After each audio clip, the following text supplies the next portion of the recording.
how do you overcome the fear of getting started with something? And we've broadly established that the fear of getting started with something is like, number one, there's the social anxiety type fears, and then there's the self-perception-y type fears of getting started with something. And I'm gonna share my thoughts on like each of these and how I personally overcome generally the fear of getting started. So let's start with the social anxiety fear.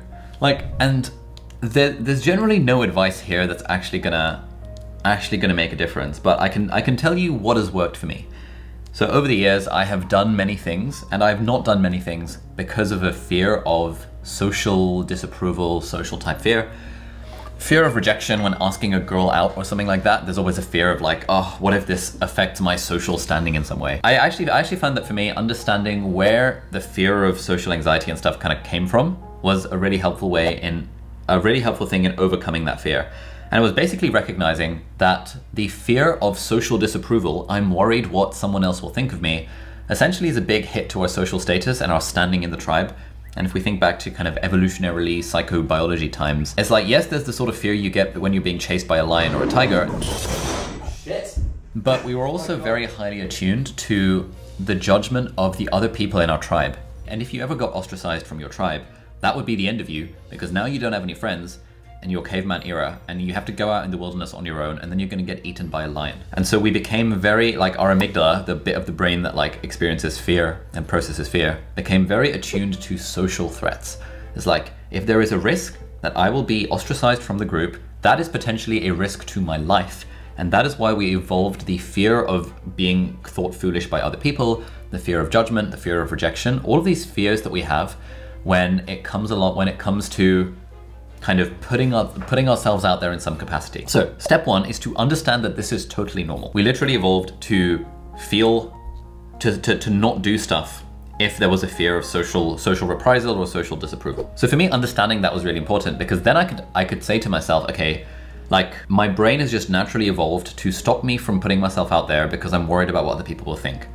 Is that evolutionarily designed behavior still actually useful? Is it still useful for me to continue to live that way? Obviously, it's still useful for me to run away when I see a lion. That's like a no-brainer. But like, is it still useful for me to not make a YouTube video because I'm worried what my friends will think? Is that actually gonna affect my survival? Will it actually kill me if I ask a girl out and she says no? Probably not. Back in my caveman days 300,000 years ago when Homo sapiens first started, depending on who you ask, yes, it would have killed me because now I'm ostracized from the group. But nowadays, what's the worst that's gonna happen? Probably not very much. People will laugh at me. I'll feel the pain internally, but it's not actually gonna cause a survival hit to myself.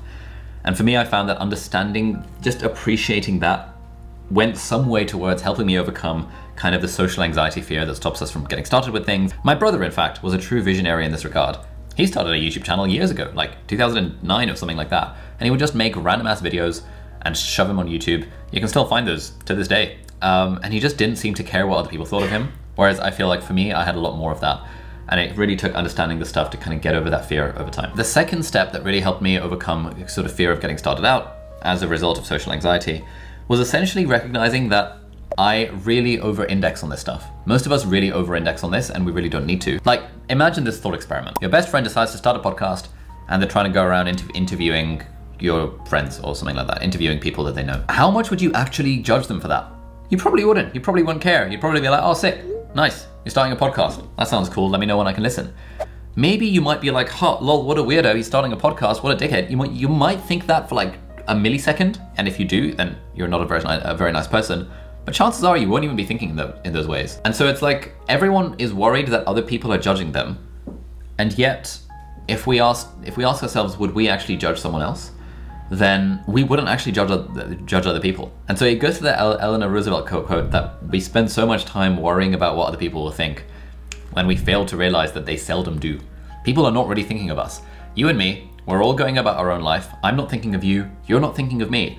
I might go about my day thinking, oh my God, my audience is gonna know that like I stumbled on this live stream and like I didn't really know what I was saying and I was making shit up as I went along and I was kind of got this wrong, I got a few facts wrong. No one cares, you've got your own problems to deal with. You are not spending any amount of brain power thinking about what I'm doing.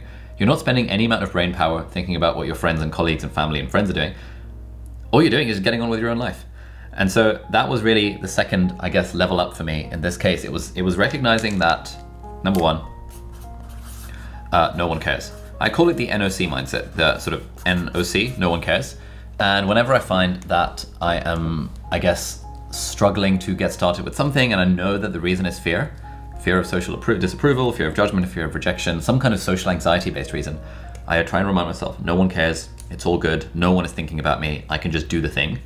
And this was one of the really liberating things about starting a YouTube channel. I thought loads of people would care. No one cares. People at my university, med school, were just like, cool, whatevs. A few people laughed about it. And then later on when it got successful, those same people were like, oh, can I be in the thumbnail? But like broadly, no one cares. Like they're not thinking about me. They're just doing their own thing. So you don't really need to worry about it. Those, at least, you know, those were the two things that really helped me kind of overcome this social anxiety type stuff. And I guess the second big fear that we have is the self-perception stuff. It's like, I don't want to start this thing because what if I'm not very good? We have self-doubt, we have this fear of failure.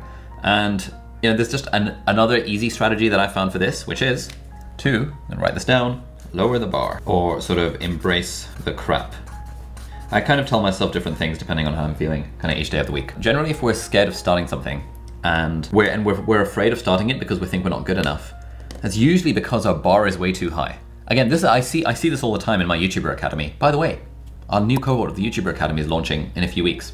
Link in the video description if you want to check it out. What else? But we've had about 2,000 students go through our YouTuber Academy, of which like 90% were complete beginners, and our course was the push to start their YouTube channels. And a big part of what made people not start YouTube channels, i.e. not put themselves out there, was because they, you know, some combination of perfectionism or self-doubt or like, you know, fear of failure. And that's because their bar was so high. It's like, if you look at this setup, this looks freaking sick, doesn't it? Like, you have no idea how much effort went into making this look good with like the light, the camera, like all of this kind of stuff.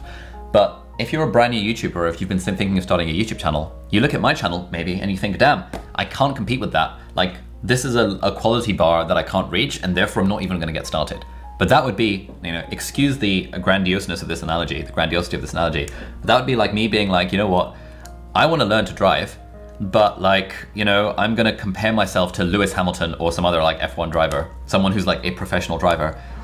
And I can't possibly drive like them, therefore there's no point in me learning how to drive. This is completely dumb, right? Like, I need to lower the bar. I need to recognize that, you know, if I'm getting started with something, I'm gonna suck. I'm just gonna be really crap at it. And if I can embrace that attitude, that beginner's mindset, that beginner's mind, that growth mindset of it's okay to suck. It's okay to suck at the start, just lower the bar. And I find that whenever I procrastinate from something, it's usually because the bar is too high. And the way I think of it, that if I'm struggling to get started, the solution is to lower the bar. Once I'm good at getting started and once I can do the thing consistently, at that point I can raise the bar and try and go for mastery. Like right now, I suck at going to the gym. I don't go to the gym regularly enough. And so for me, it's a win if I just show up and do one exercise. That's all I have to do. I've just lowered the bar. I'll sometimes do a token gym session where I just rock up, do some bench press to failure or one bench press machine or whatever, and then I'm done, I'm out of there, I'm listening to my book on Audible, etc. Life is good. But if I was actually competing to be a pro bodybuilder or whatever, pro athlete, at that point, that wouldn't be enough. I'd have to keep on raising the bar. But if the thing you're struggling with is getting started, just keep on lowering the bar. So Mustafa asks, how do you get improving when you lower the bar? It's actually a very good question. I like this question. This is good stuff. Level 1 is get going, and then level 2 is get good, and then level 3 is get smart. Now the person who asked the question was like, I struggle with getting started. If you're at level 1, you need to lower the bar. You need to embrace the crap. You need to your aim is just to get going. When it comes to YouTube, 1 video per week is the threshold. Once you're already at the point where you're making a video every single week, at that point you can raise the bar and now you can try to get good.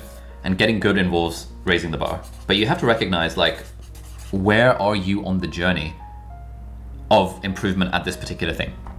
And for me right now, gym is a place where I need to lower the bar. But this YouTube channel is a place where I increase the bar because I already know how to make a YouTube video. It's not that hard. And so the way I improve at the craft is by trying to make my videos better. Although, you know, more nuance on there. So yeah, just recognize where you are in that bit of the journey. The way I think of, I have another phrase which is kind of like what I like to do, which is sort of comes down to this idea of overthinking, and that is basically the idea that I am allowed to overthink as long as I'm taking action. As long as I'm taking consistent action, I can overthink as much as I like. But it's when overthinking stops me from taking action that it becomes a problem. And you know, there's like a formula that you can use to think about this. There's sort of analysis over action. Shout out to one of our team members, Tommy, for coming up with this. And basically, the ratio of analysis to action just needs to be greater than 0. I.e., you need to have at least something on this action, or rather, it needs to be not undefined. Basically, action isn't allowed to be 0. However the formula works, who cares? But you can overthink the hell out of things all you like. I overthink the hell out of this YouTube channel, but what I say to myself is as long as I'm consistently publishing videos, then overthinking is fine, whatevs. But if I stop publishing videos, then overthinking is not good. So overthinking happens on a foundation of consistency. And because I like diagrams, it's like, this is the foundation, consistency. And then all of this stuff over here is overthinking. And as long as this happens, you're still moving forward. You're still building towards a life that you love. You're still living, living the dream, etc., etc. But if it becomes the other way around, if analysis and overthinking becomes the foundation and action becomes the cherry on top, you're never going to get anywhere in life. At least that's what I tell myself. That's what I find to be helpful.